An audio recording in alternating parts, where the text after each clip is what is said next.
Well, Jack Catterall, it's all about you again. We're in Manchester, but with it swanky new arena. It's not Leeds like last time, but first things first, the Taylor thing out of the way now. It's fresh starts, fresh beginnings. Congrats on the wedding as well, by the way. So nice to fight here, be the first headline act for boxing here at this new Co-op Arena, though. Yeah, thank you very much. It's been a whirlwind month or two. Lauren's been planning a wedding. I've been training for a fight. They both landed very close together, which wasn't ideal, but I think we thrive under pressure. We pulled it off, so it made it that whole bit sweeter. And then we're straight back to it. I think I've spent too much time in my career where it's been stop-start, and I think the people that have been around, who've been in the gym, I'm always in the gym training, and it's just been an unfortunate set of circumstances. So when fights are proposed to you to headline the new Co-op Live Arena in Manchester in 10 weeks' time, you take them with both hands. I'm always ready for the opportunity. I stay in the gym training, so when this was presented a little over a week ago, I said sign me up. It's exciting, I'm buzzing for it, and feels good to be back straight away. Jack, you know when you're on about you're buzzing for it, the support around Charlie seems to have grew massively since the Taylor fight, because I've been looking at experience, but it becomes a night out for the whole of Charlie, and only so many could go to Leeds, but there'll be a few more who'll be able to come here, being a bigger arena. Have you noticed a real increase in support from back home? You know what it is? Over the years, I've had that stop-start career, that inactivity. So it's like starting fresh again. But when you've got this momentum, and it's only a matter of weeks ago, people were talking about, oh, we had a great night in Leeds. Yeah. Oh, you know what? We'll go Manchester. 24th of August, we're having it in 10 weeks' time. It's like a knock-on effect. So it's hard to not re-engage them, but when there's too long of a break in between, it's not spoke about. So, but no, I've got the momentum. I've got great support. It's growing every day, and I'm very grateful for that.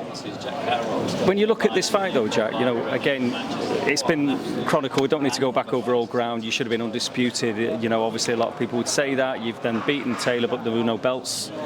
This now situation where you're fighting a serious campaigner like Prograis, no belts. I mean, did it enter your head and think, well, hang on a minute, I can take that fight, he's a great name, but if I'm a tiny bit more patient, there will be that belt opportunity and I can get what I need. You know what, I've been so patient over the years.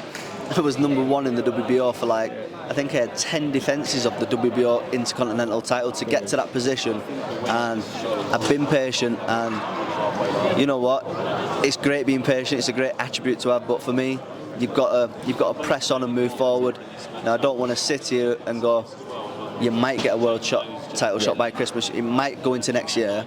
I'm turned 31 this week, I'm pushing on now, so I believe I'm coming into my prime. I've had that momentum, it's time now to press on, and when there's no immediate world title fight available, you could, I won't want to say con the fans, but you could have an easier fight that you might not get up for, that poses more of a risk.